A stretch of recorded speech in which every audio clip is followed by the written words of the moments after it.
Well, it is Wednesday, so it must be Wednesday with Wendell Live. Hey, thanks everybody for coming by for the big music show. Yeah, we renamed this because I have that other Wednesday with Wendell Live, which is the video call-in watch party. That's right. Still learning that myself. So I want to thank everybody for coming by. Let me just take a real, if you notice my notes in the chat, I need a producer here because there's too many things for me to do, and not everything is within my reach. So hold on, let me take a look and see who's in the chat real quick, and let me just say hi to everybody who's here. Saw Jelly Duck. Jelly Duck, great to see you. Rosalind, great to have you come by. Bradley, glad you could finally figure out how to sign in so that you can give all that great feedback that you said you wanted to give. So thanks, Bradley. I know Marcy's here somewhere. Marcy, great to see you. And New Orleans girl, always good to have you come around. So thanks so much. Let's see if there's anybody else at the bottom here that I missed. And it's Madeline. Madeline, thanks so much. The LA connection finally arrived. Thank you so much. Hey, folks, I wasn't able to, what's the right word? I wasn't able to check all the sound levels properly. So if the sound is a little funky, raise your hand, say something in the chat, let me know so I know how things are going. And with this, you know what's going on right now, the everybody staying at home thing. Well, sometimes the internet is getting a little funky, so if I freeze up, somebody mention something in the chat, and I'll see what I can do here. Also on your end there, refresh a little bit, that might help you. But hopefully we'll get through this, and have a great show. I'm excited about this, talking about The Who. So just make sure. Grace, hey, Grace, great to see you. Thanks for coming by. Dennis, glad you could make it. I know this is you have to squeeze this in between a bunch of other things that you're doing. So Dennis, love lady, thanks so much for coming by. And let's see if we got here. Okay, so with that, let's go ahead and get started with the show. As I said, one of the greatest rock bands of the 60s and the 70s was The Who. But who were The Who, right? Or who are The Who? And somebody asked one time, hey, is Guess Who and The Who the same band? And Peter Townsend said, you idiot. No, they're two different bands. So there is a band called the Guess Who, which was around about the same time in the 60s, but they're not The Who. We're going to talk a little bit about how they got together, some of the things they worked on together, some of the stuff they worked on together. Also going to talk about Keith Moon. What happened to Keith Moon? One of the best drummers ever. We'll talk about that. And, of course, I've got some songs we'll be singing. It's probably not some of the songs that you expect I'm going to do by The Who, because I wanted to pick something a little different.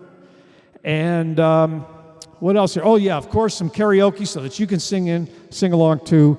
So what are we going to do? Let's grab your Fender guitar, get your favorite tie-dye shirt, turn the sound up to 11, pull those earplugs out, and let's start rocking here. Let me see if I can find where I'm supposed to be here. As I said, I don't have a producer.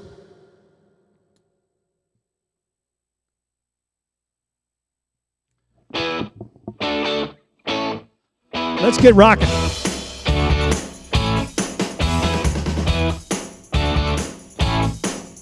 Got a feeling inside. Can't explain. It's a certain kind. Can't explain. I'm feeling hot and cold. Can't explain. Yeah, down in my soul, yeah.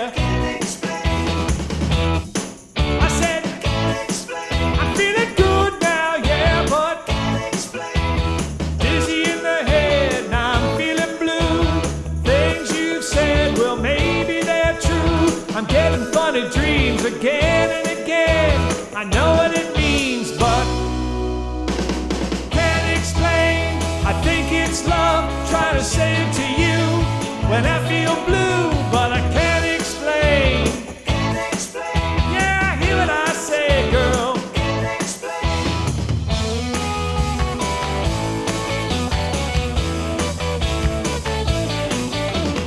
Dizzy in the head, now I'm feeling bad. Things you said got me real mad. I'm getting funny dreams again and again. I know what it means, but can't explain.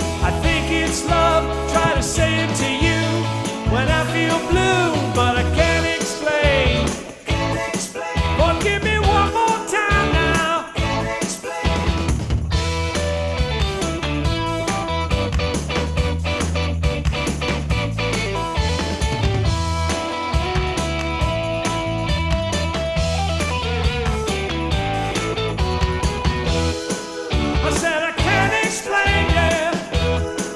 You drive me out of my mind. Yeah, I'm the worriest kind, babe. I said I can't explain. Woo! The Who, Can't Explain. So let's talk a little bit about that song real quick. Can't Explain, it was, almost all of the songs were written by Peter Townsend. It was released in 1964. It only hit number 93 on the Billboard charts. It was the first single ever released by The Who. Now, they had released another album another single underneath another band name, but it never went anywhere. But this was the first single they ever released as The Who. They wanted to copy the Kinks style. At the time, the Kinks were a fairly big band, and they were trying to get the attention of the producer of the Kinks. And so they wrote this song to try to get his attention, and you know what? It worked. They ended up getting a contract with the producer. As I said, it was not initially a commercial success, but it did start them on the road to greatness. So, yeah. Woo. Doing that, you got to calm down a little bit. All right, let me check again. Let me go stop back in the chat. See if anybody stopped by that I missed. Thank you, Dennis. And Devin. Hey, Devin, great to see you. Thank you for coming by. Yeah, number 93 almost caught you. Perfect. Okay, let's see if there's anything else here. Who in the heck is The Who? That's right. Okay. All right, so where was I? So I'd like to give you a little update. What's going on with Wendell Live? Well, as I said, we changed the name of the show a little bit. It was just Wednesdays with Wendell Live. Now we're calling it Wednesdays with Wendell Live, the big music show, to differentiate it from the other Wednesday night show I have, which is the video call-in, or the call-in watch party. That's right, call-in watch party. Speaking of the call-in watch party, we had the first one this past Wednesday. It was a blast. We had a combination of videos from my library and videos from some other artists out there, both some professional and both amateur. I want to thank Jelly Duck. Jelly Duck kept me laughing. He was great. So thank you, Jelly Duck, for coming by and helping out with the show last Wednesday. I also posted on Monday, if you didn't see, I posted Come Together. I combined that song with some drone footage I got from a friend of mine in Australia. He runs a site called Drones King in Darwin. Drone Kings in Darwin. And so if you haven't checked it out, go ahead. It's very cool. And, oh, by the way, the most important thing, I had my very first restaurant meal in about 4 weeks, as I was able to get some crab cakes, some Nick's seafood, and they were fabulous. I encourage you all to go out and check call one of your local restaurants, get a carry-out meal, support those local folks that are trying to make it through this time right now when they can't keep their doors open for the on-site customers. So if you get a chance to do that.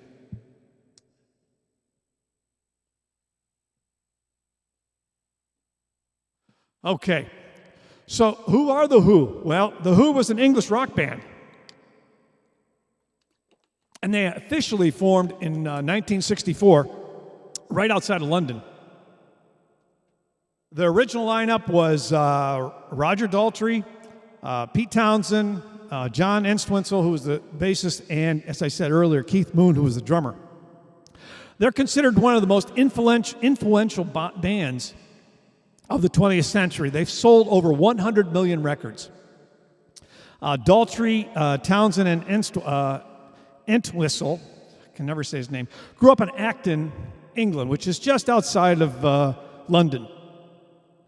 And Townsend and Entwistle became Whistle. I can't say his name, sorry. They became friends in high school when they were sophomores, and they both started on the guitar, and Entwistle finally switched to the bass because he thought his fingers were too big and he couldn't play the bass that well. He couldn't afford a bass, so he made his own bass guitar at home. It's a little interesting. Daltrey was a year ahead of them. He was a little of a rebel rouser, if that's the right word, and he left school at about the age of 15, got some construction work, but on the weekends, when he wasn't working, he started a band called the Detours, and they were playing in local clubs and doing corporate functions and wedding things like that. But Daltrey saw Entwistle on the street carrying his guitar and recruited him to join the band.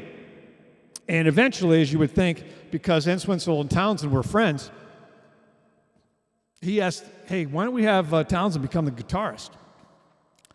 So at that time, Daltrey was also playing guitar and just doing backup vocals. They had a drummer, they had a lead vocalist.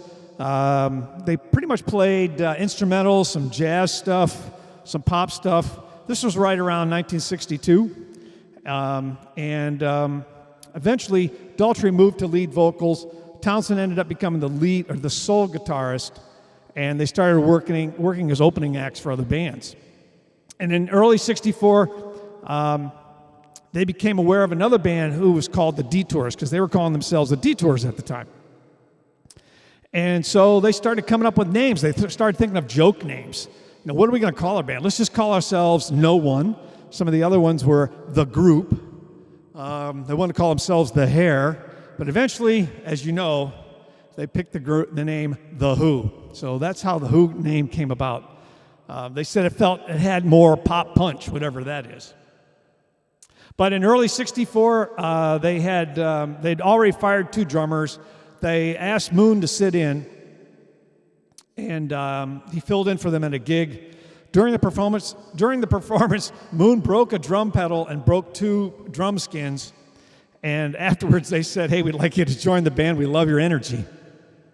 And so now the core of the band was in place. So I want to move on to another song, but before I do that, let me make sure I got my stuff going here. Let me just check the chat again, see if anybody stopped by. Anybody's got anything we can put in here? Or reply to, if that's the right word. Let's see. Yeah, Jelly Duck was pretty funny. Okay. All right, so as I said, I was going to do some different songs that you probably wouldn't expect. Next song I want to do, let me get a drink first, is a song called Behind Blue Eyes. Always enjoyed this song. Again, it was written by Peter Townsend, and it was released in November 1972. Ended up number 24 on the Billboard charts.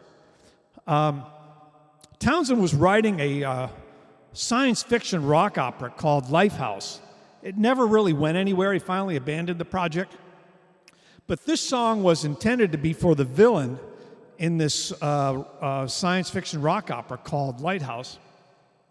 And many other songs that he had done for Lighthouse Project ended up on future albums.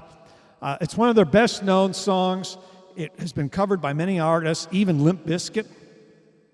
The lyrics are in the first person, and it's sort of the villain sort of angry because he's got all this pressure and temptation that surrounds him, and he's always struggling with being forced to be the villain, and he really sees himself as a good guy.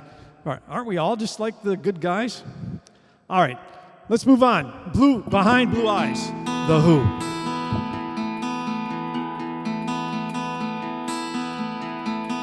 No one knows what it's like to be the bad man, to be the sad man behind blue eyes. No one knows what it's like to be hated, to be faded, to tell it only lies. But my dreams, they aren't as empty as my conscience seems to be. I have hours only lonely. My love is vengeance. that's never free.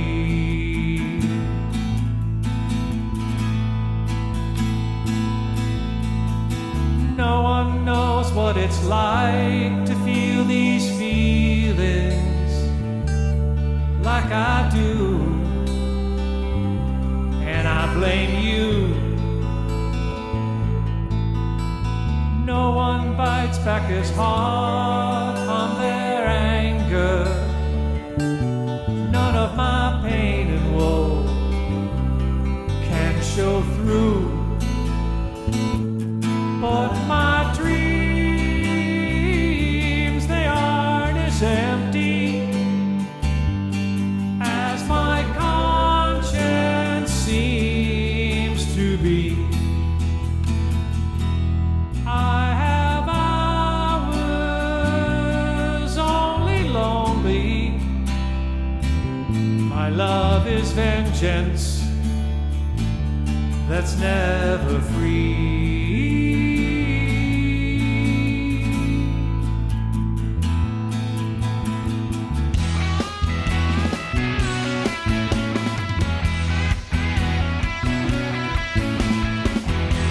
When my fist clenches, crack it open before I use it and lose my cool.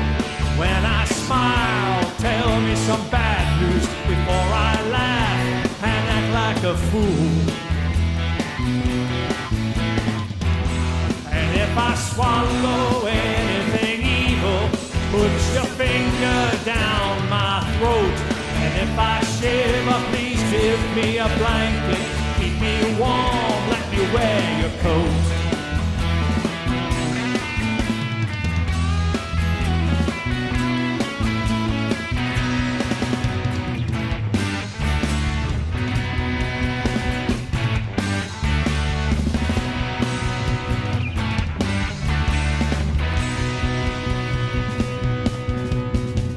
No one knows what it's like to be the bad man, to be the sad man behind blue eyes.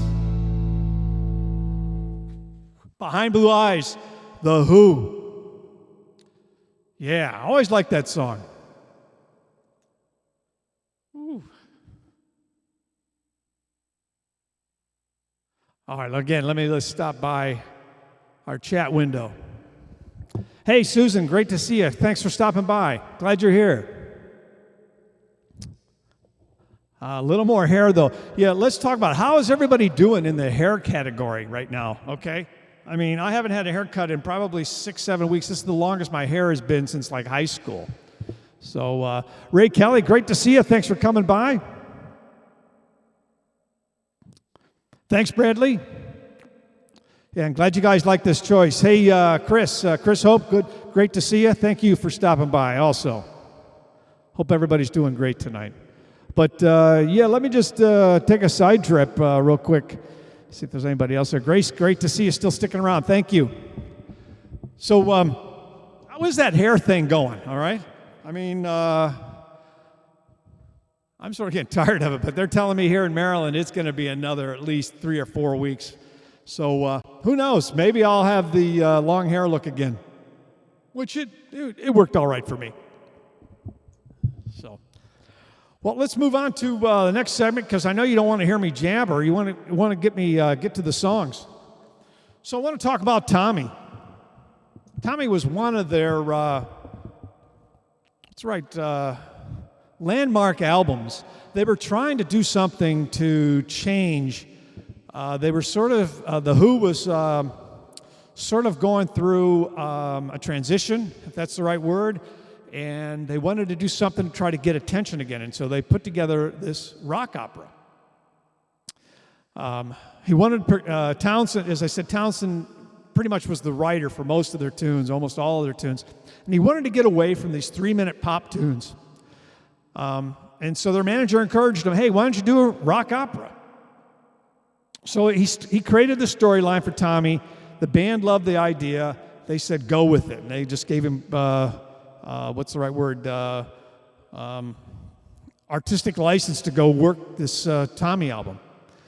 During the development, the opera had many titles. They went through a lot of different titles. It was The Deaf, Dumb, and Blind Boy. They call it The Amazing Journey, The Journey into Space, The Brain Opera, and Omnibus. So it went through a number of different things.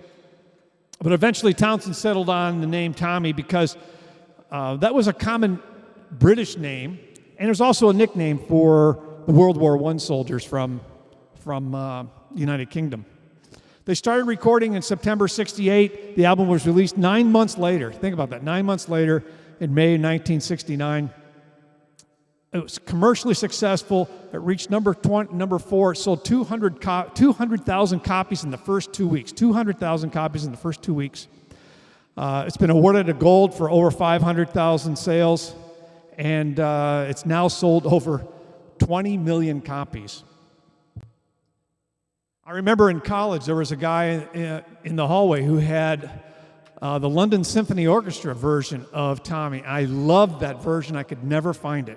So if anybody knows where I can get the London Symphony Orchestra version of Tommy, the rock opera, let me know. I'd love to have it.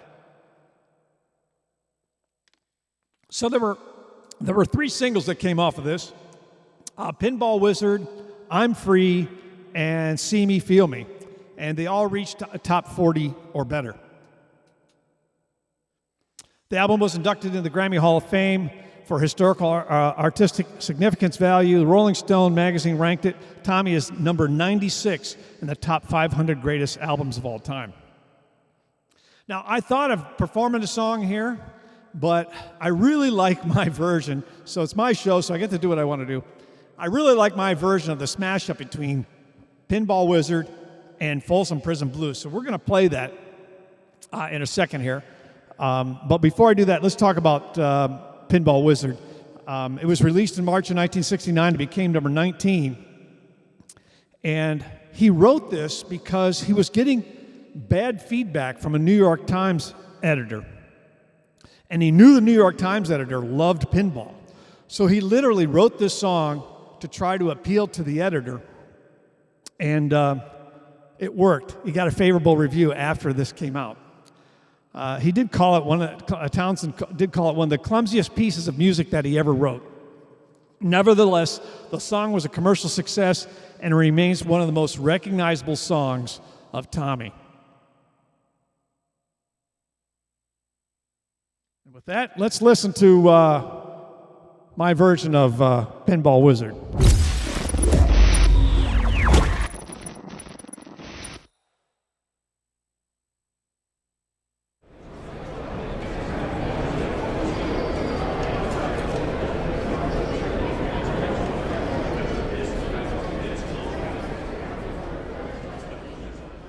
Hello, I'm Wendell Live.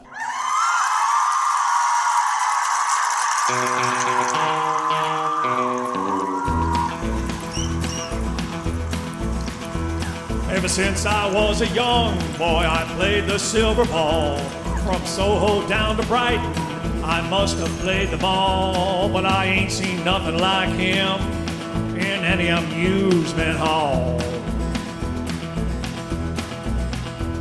That deaf, dumb, and blind kid sure plays a mean pinball. He stands like a statue, becomes part of the machine, feeling all the bumpers, always playing clean. He plays by intuition, never seen him fall. That deaf, dumb, and blind kid sure plays a mean pinball.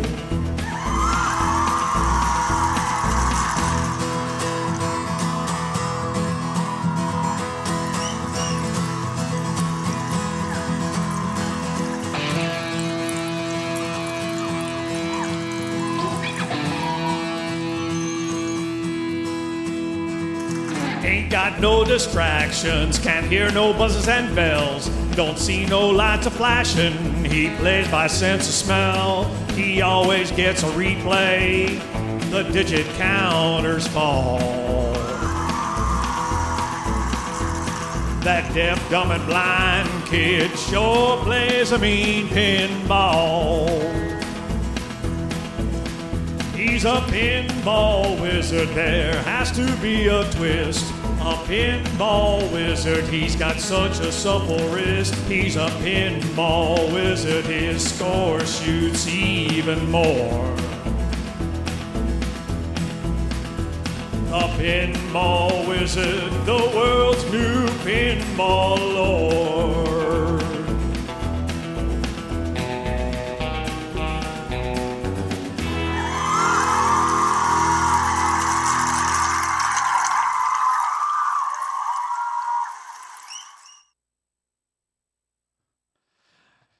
The pinball wizard. I'm sorry, I still have we checking.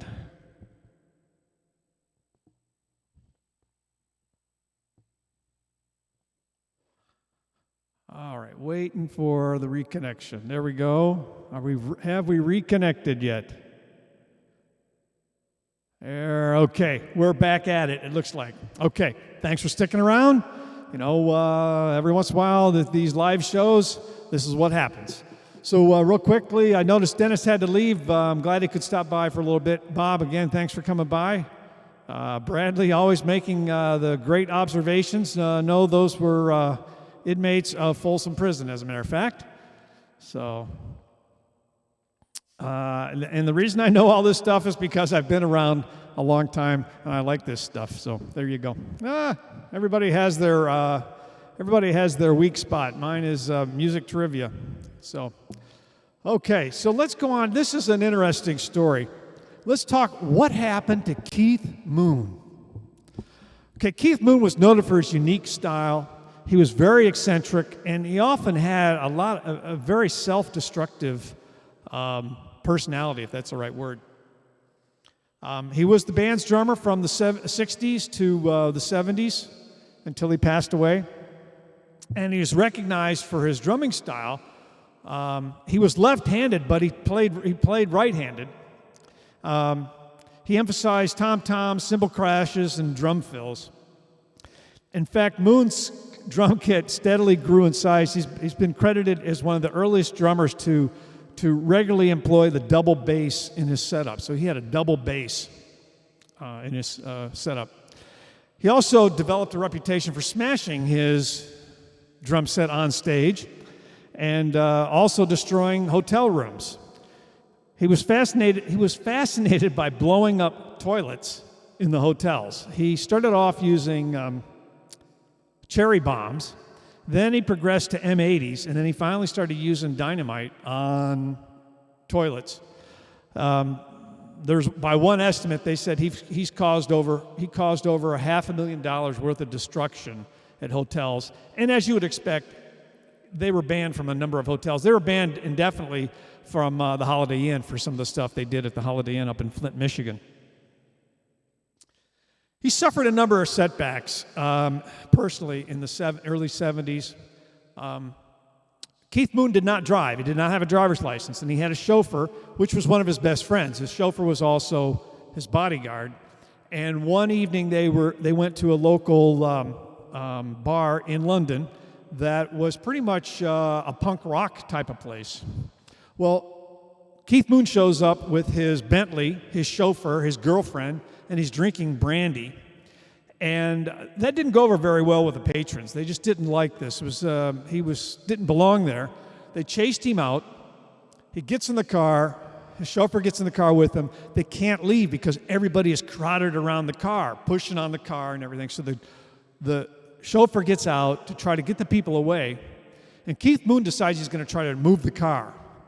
Well, he moves the car, and he runs over his chauffeur and his friend and kills him. And he was haunted by that for years after that. And then shortly after that, his marriage broke up. And so he went through a lot of personal troubles. As such, he became addicted to alcohol. And brandy, as I said, brandy and champagne were his drinks of choice. He had a reputation for being very decadent and also having some dark humor. They used to call him Moon the Loon, which sort of fits. So finally, he was sort of the guy, you probably knew this guy, he just wanted to be the life of the party. And so he would drink, and he was funny, and then as he drank more, he just got very boorish and just somebody you just didn't want to be around. He was just trying to make people laugh, but once he got started, he was like a train that couldn't stop. He eventually became a severe alcoholic and decided to get treatment for this, but he didn't like hospitals. So he worked with a doctor, and he was self-medicating, as my wife would say, self-medicating. And he had been given some prescription drugs that he was to take to help him alleviate his withdrawal symptoms.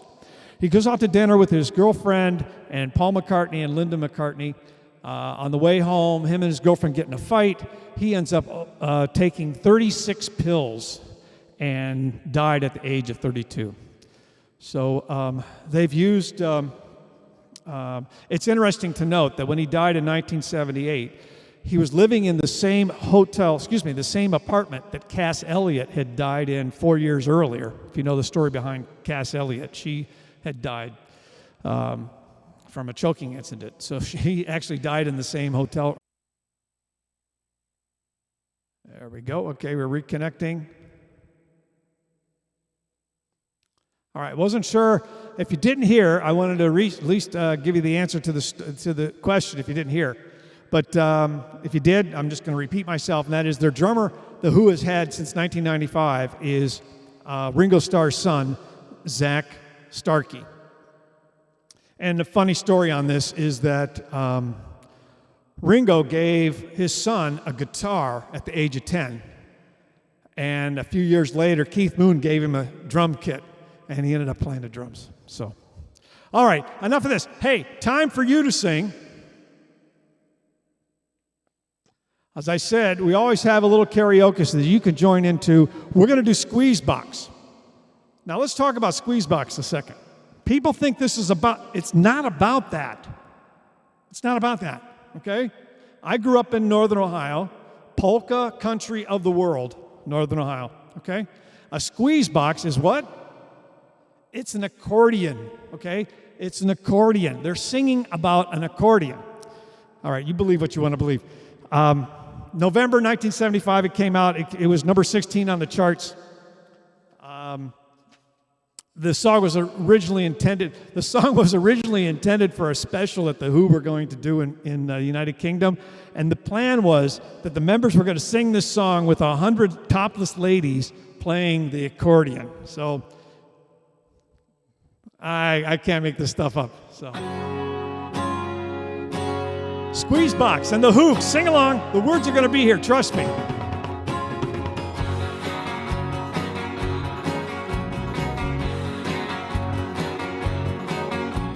Mama's got a squeeze box she wears on her chest. When Daddy comes home, he never gets no rest. 'Cause she's playing all night, and the music's all right. Mama's got a squeeze box, Daddy never sleeps at night.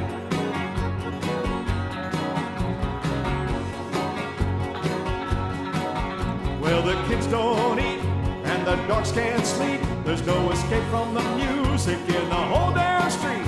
'Cause she's playing all night, and the music's all right.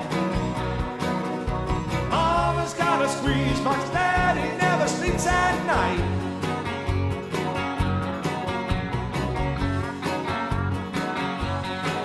She goes in and out and in and out and in and out and in and out.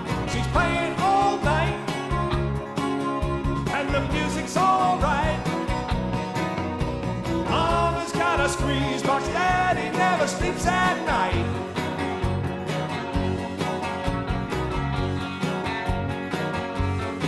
She goes, squeeze me, come on and squeeze me, come on and tease me like you do. I'm so in love with you. Mama's got a squeeze box, Daddy never sleeps at night.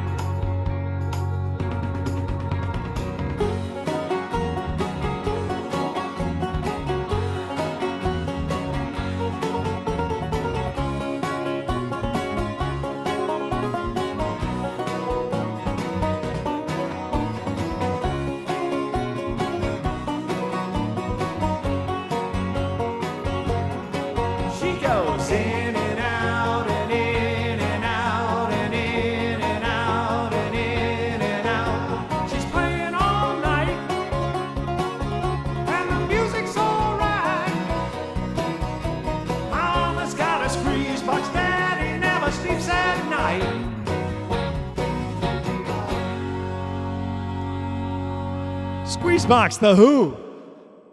Yeah, that's a fun song.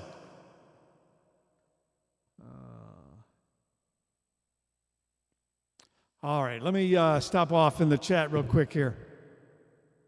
We got one more song to do, one more segment.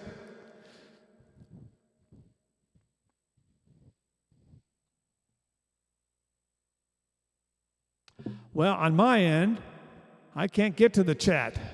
My chat has stopped. So I apologize. I can't see what's in the chat right now. And so, rats. All right. Well, so I'll have to get my other, I'll check this in a second here. So let me just keep going for a second and get a drink of water. Okay.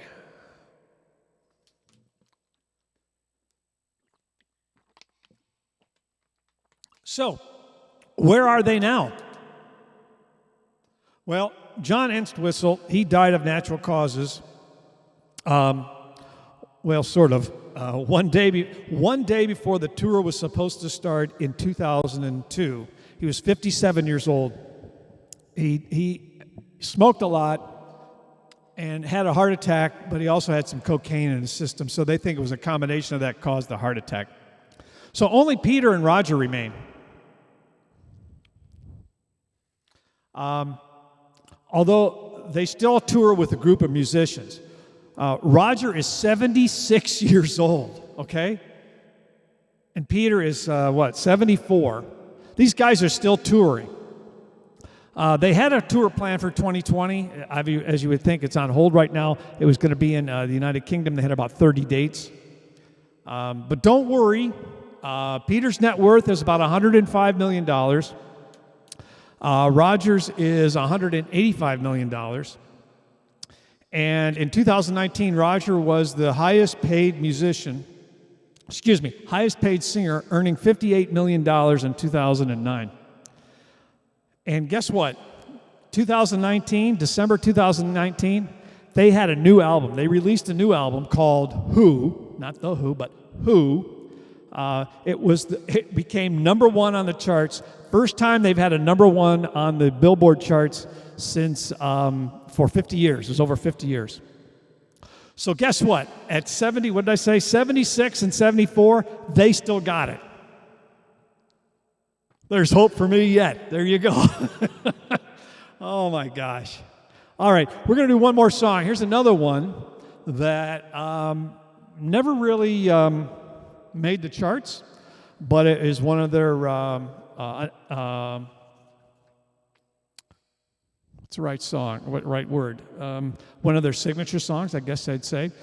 It's by Peter Townsend, August 1971. It never charted. It was another song that was originally planned for the Lighthouse Project, which we talked about before. Lifehouse. It's called Lifehouse. I think I've been calling it Lighthouse, but it's Lifehouse.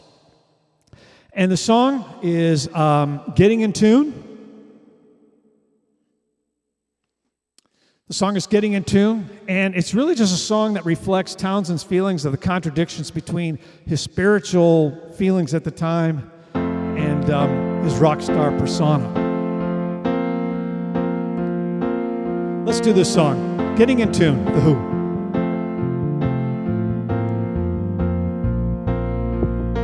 I'm singing this note 'cause it fits in well with the chords I'm playing. I can't pretend there's any meaning here or in the things I'm saying, but I'm in tune, right in tune. I'm in tune, and I'm gonna tune right in on you, right in on you, right in on you.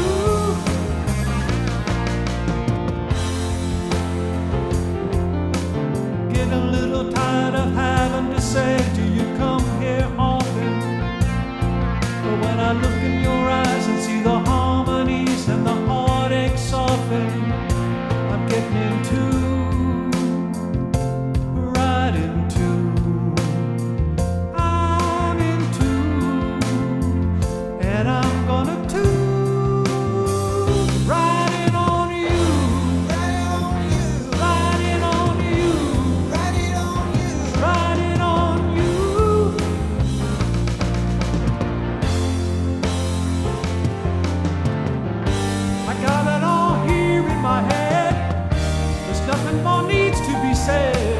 I'm just banging on my old piano.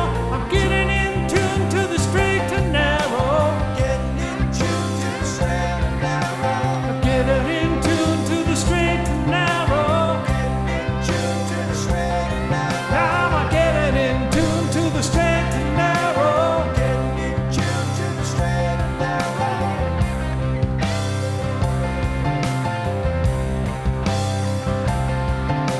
I'm singing this note 'cause it fits in well with the way I'm feeling.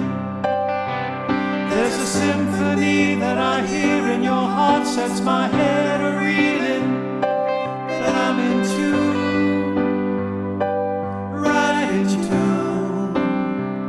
I'm in tune, and I'm gonna tune right in on you. Riding on you, riding on you.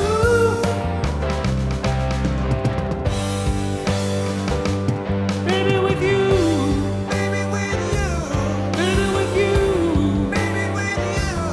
baby with you.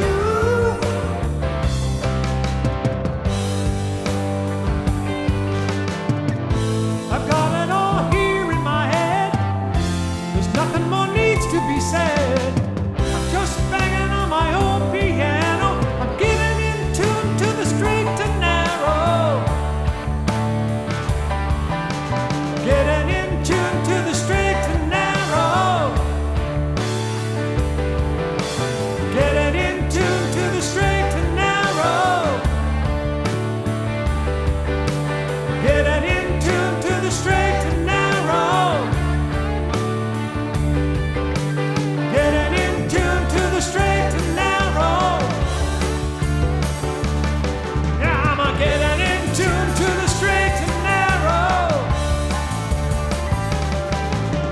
Getting in tune to the straight and narrow. Well, I'm getting in tune to the straight and narrow. Getting in tune to the straight and narrow. Getting in tune to the straight and narrow. Getting in tune to the straight and narrow. Getting in tune to the straight and narrow. Getting in tune. The Who. All right. Oh, I want to thank everybody for coming by. As I said, hold on, let me get my iPad here. Let me step off of the stage a second because my chat stopped. I can't see who's chatting anymore. So hold on. I get my iPad, which happens to have the chat on it. Okay, Jelly Duck. Thanks so much, Jelly Duck. Mr. Bing, thank you, Devin. You have to watch Quarantine, yes. Let's see. All right, great. I just want to make sure I didn't miss any comments or miss anybody that came by. We're getting in tune. I love that song. Excellent. Okay. So, let's wrap up. If you haven't hit the like button, could you hit that like button and hit that thumbs up for me? That really does help. It shows people are engaged with the video and helps me out with my YouTube folks. And love to have you leave a comment down in the discussion part in the comment area if you want to say something. I'd love to hear if you have a favorite Who song. Tell me what your favorite Who song is. If any of you ever got to see the Who in concert, please let me know. I never did get to see the Who. But let's see if there's anything else. So the next Wednesday with Wendell Live, the big show is going to be coming up here. I forget the date already. But next Wednesday, May 6th, I know that, May 6th is going to be our Wednesdays with Wendell Live. It's the call-in video watch party, so please stop by for that. I got another video coming out. It's a video clip from one of my shows coming out on Friday, so watch for that. That'll be coming out on Friday. I got a new video coming, which you'll never guess what it is, coming out on Monday, a group from the 80s. So watch for the brand new music video coming out on Monday. But I want to thank everybody for coming by. There we go. The next show is May 13th. That's the next, the big music show is next week. Excuse me, on May 13th. Not next week, but May 13th, which is 2 weeks from now. So thanks again. I appreciate all your support. I appreciate all your comments. This is fun. I'm enjoying it. Just a little amateur guy trying to have a little fun in his workshop. If you really only could see what this place really looked like, it does not look like this studio here. I wish it did look like this. But hey, thanks so much for coming by. I hope you guys have a great week. And as I always say, in a world where you can choose to be anything, choose to be kind. Bye-bye, everyone.